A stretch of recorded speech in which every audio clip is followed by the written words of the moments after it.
Beaucastel, c'est la tradition, clairement.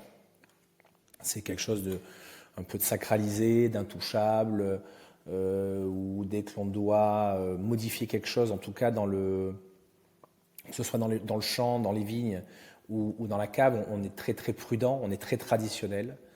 On fait comme mon grand-père faisait, comme mon père et mon oncle faisaient. On essaie vraiment de perpétuer une sorte de tradition. Et si on doit changer quelque chose, on prend énormément le temps.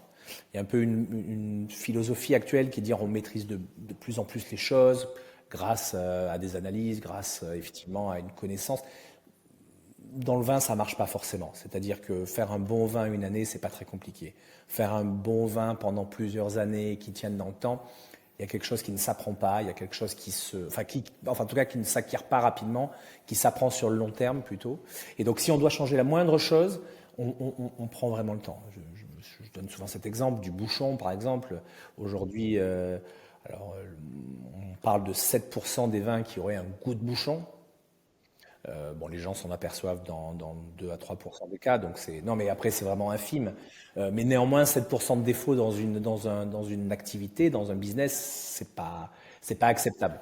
Donc évidemment, il y a évidemment des gens, il y a des entreprises qui se sont mis sur le secteur en disant voilà, on va vous faire des bouchons certifiés sans goût de bouchon. Alors ça peut être des bouchons plastiques, des capsules à vis. Enfin, il y a plein de solutions. Le souci, c'est que ok, sur un court instant, sur un court terme, le vin n'aura pas de goût de bouchon. Mais dans 10 ans, dans 20 ans, est-ce qu'il aura le même goût? Est-ce qu'il va évoluer de la même façon? Donc quand un nouveau fournisseur de bouchons nous propose tel ou tel bouchon, on donne la réponse au bout de 5 ans, de 10 ans. On dit on va faire des tests, on va boucher 200 bouteilles par an, on va goûter et on vous donnera la réponse dans 10 ans. Donc c'est vraiment la culture du temps long, la prise de décision lente, ce qui est rare d'ailleurs dans les entreprises aujourd'hui.